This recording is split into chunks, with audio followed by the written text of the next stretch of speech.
живот Не, надалеку тоа.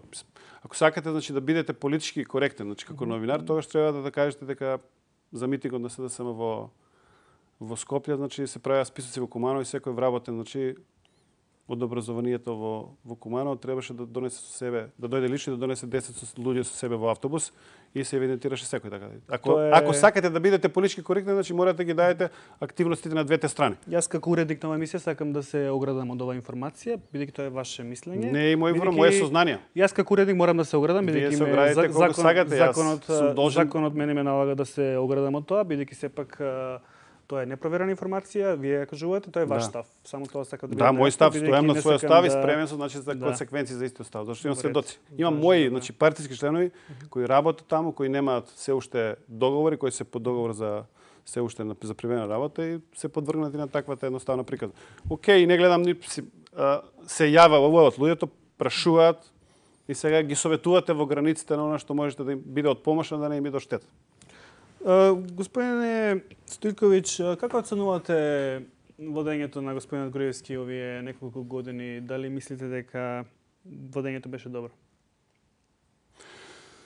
Откако сме во коалиција, значи од 2008 година до ден денеска, можам да дадам неколку позитивни оценки за овој период и можам да ги документирам.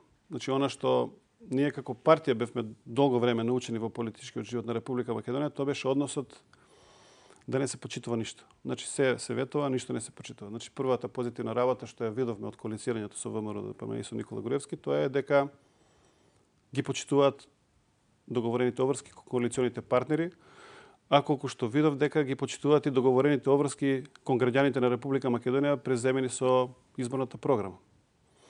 Значи тоа е прво што успев да видам и што се гледа значи веќе и во секојдневниот живот. И морам да бидам искрен дека успеав да копирам дел од работите што тие ги работат. Значи веќе научивме ние како иако сме помала партија да пишуваме изборни програми, да правиме проекти, да излегуваме пред граѓаните значи со конкретни работи, да не одиме со голи фрази и со чиста приказна во избори и во политичката активност. Така тој дел е исклучително позитивен и ми помогна и на мене лично, а гледам и на мојата партија доста и помогна да се озрееме како политички субјект на во Република Македонија, односно да излеземе од една фаза на политичкиот развој на политичкото организирање на Србите во Република Македонија, да навлеземе во втора фаза. Што значи тоа? Тоа значи дека се она што беше проект за подобрување на правата и за полобржата на припадниците на помалите етнички заедници беше остварено, остана уште да се реализира значи борбата за гарантираните места. Тука застана процесот заради однесувањето на Демократската унија за интеграција, меѓутоа работите тука не се застанати, тука тоа е привремен застој заради изборите. Демократската унија за интеграција само инсистира значи заштитата на Банетерово мнозинство да го условно кажано да го завери преку уставни промени. Ова емисија беше можеби малку критична кон србите генерално од моја страна. Не сакам да ме сватите погрешно, така да емисијата ќе завршам со едно на некој начин давање на подршка кон едно прашање кое што е актуелно овие неколку години. А тоа е прашањето за црквата на Јован Вранишковски. Нели мислите дека навистина не фер што ние македонците вршиме притисок кон таа црква, се сме дека овие денови беше забранети дури погреб да се врши страна на таа црква. Тоа е сепак недозволено за една држава. Мислам дека тука ние сме малку лицемери, бидејќи бараме од грците да дозволат дејство на нашите македонци во Егејска, без разлика колку тоа и да ги боли грците, и ние колку нас да не боли чувството дека Јован Вранишковски се обидува да ја негира нашата црква, треба да му дозволиме слободно чествување на неговата црква, слободно движење, да не му вршиме притисок. Дали тоа вас малку ве погаѓа како Срби во Македонија? Не, јас многу сум прецизен значи во сопственото политичко однесување со сопствените политички ставови и никогаш не сум имам проблем пред македонската јавност да зборам за ова прашање. Она што се трудам секаде да го пренесам и сега еве преку средствата за јавно информирање ќе го пренесам и на вас ќе го кажам. Значи и во Србија се случи еве сега сличен проблем. Се како со примери, значи не можете на подобро начин да им објасните на гледачите. Се случи проблем со владиката Артемија, нели, што беше представник на Српската православна црква во Рашко-Призранска епархија. Нели беше повлечен, пензиониран, па сега нешто расчинување и така натаму и така натаму. Нели он преземе да некои активности на терен и така натаму, преземање одредени објекти и така натаму. Значи тоа се случуваше пред очите на македонската јавност. Видите вака, на никој не му текне да го стави во затвор. Така да, од тој аспект мислам дека тоа е погрешен потез кој нанесе многу штета на македонската држава, од аспект дека сепак Јован е македонец. Има право да си Не, али македонец е во секој случај, мислам, и сега неговото поврзување или неговото прифаќање на условно кажано канонско единство со Српската православна црква и сето она што следи позади тоа, е сега дел од неговиот личен избор и на изборот на неговите следбеници. Меѓутоа, тука, без оглед на неговото појавување, без оглед на сето она што се случува, сепак тој проблем ќе мора да биде разрешен на многу повисоко ниво. И она што на мене е многу битно, тоа што барам кај граѓаните на Република Македонија да сватат, дека на србите во Република Македонија навистина им треба црква. Да, меѓутоа, на србите во Република Македонија им треба нормални односи помеѓу двете цркви, разрешување на проблемот кој веќе 50 години ги оптоварува меѓусебните односи. Не само од аспект, значи на потребите на србите во Република Македонија, туку и потребите на вистинските потреби на македонската православна црква за меѓународно општење и заклучување во меѓународниот правен славен свет. И затоа и целокупното моје досегашно залагање и сето оно што го работам било усмерено што побрзо да се изнајде решение, затоа што на Република Македонија на вистина е потребно тоа решение од аспект на нејзиното меѓународно признавање, значи како самостојна за црквата како самостојна македонска православна црква, и да може меѓународно да општи со другите православни цркви, на србите во Република Македонија, значи тоа ќе им биде многу повеќе помош од било која друга помош, затоа што и тие ќе можат своите верски потреби да си ги извршуваат на адекватен начин.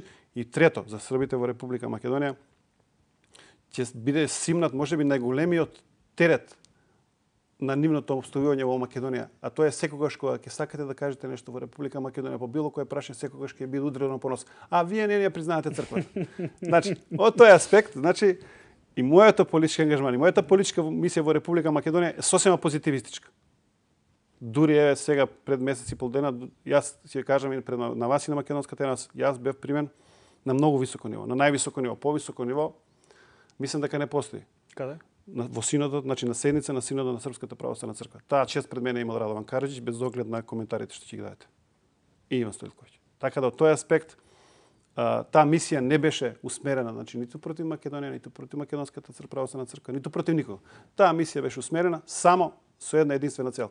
Проблемите за кои ви зборав и кои се детектирани веќе, а кои се директно врзани за опстојувањето на србите во Република Македонија, што поскоро да почнат да се решават. Ја навистина не можам да разберам како е можно да има проблем доколку некој сака да има свое верување, да си верува во своја црква, слободно нека си верува, па нека се викала српска, нека се викала пакистанска, како сака нека. Да, али имате еден проблем кој е очигледен тука. Заради проблемите во кои се наоѓа во Република Македонија врзани со спорот за земјата, тој проблем добива друга димензија. И не треба да биде, јас како србин кога тоа го приметувам, тогаш претпоставувам дека и македонците тоа го приметуваат. Тогаш на проблем му се дава сосема една друга димензија, иако ева сум сигурен дека во поголем дел од работите ја нема таа конотација, меѓутоа кога знаете како, не можете вие за една работа и за еден проблем да зборувате како за изолирана работа. Значи, кога зборувате за нешто, вие зборувате исклучително, значи не само за тој проблем, туку зборувате и за контекст за кој станува збор. А тој контекст е секојдневниот живот, проблемите, актуелните проблеми и сето она што го оптоварува јавниот и политички живот на држава и на општество. Дали ве загрижи она убиството во Охрид на српскиот граѓанин? Дали тоа има нека политичка конотација или е сведено на криминално? Далеку од политички конотации, значи тоа е сосема инцидент некаде. Далеку од политичка конотација. Одлично. Многу благодарам за вашето гостување. Беше чест да разговарам со вас. Имате покана да дојдете пак. Сметам дека успеавме да одговориме на дел од прашањата. Сега темите се множат широки. Да, беше интересно. И посакам успех на изборите. Успехот, значи не доаѓа сам по себе, успехот е сработен. Мене ме памтат во македонската јавност пред неколку години пред изборите 2008 година на едно интервју кај Миле Конеделковски ме прашаше како ќе завршат изборите. Па мојот одговор тогаш беше за овој надпревар не постои коефициент. После тоа многу мина ми замерија зашто сум бил толку сигурен, арогантен како се може така визија да дам. Еве јас исто сега на вашата емисија потврдувам, ова се избори во кои нема овој коефициент, ова се избори каде што победникот се знае однапред, тоа е ВМРО ДПМН и коалицијата за подобра Македонија. Добре, тоа ќе кажат изборите. Ќе почекаме 5 јуни, ќе славиме две работи. Значи победа на изборите и победа на Новак Ѓоковиќ на Ролан Гарос. Ѓоковиќ е сигурно, другото ќе видиме. Другото е два исто сигурно. Почитувани гледачи, многу ви благодарам за вашето внимание. Се гледаме утре, бидејќи ова е изборна кампања и нашата емисија ќе има ќе оди секој ден од сега понатаму, значи не само понеделник и четврток, значи утре во 17:30 гледајте не. се одјавуваме. Имате пријатна вечер. Поздрав!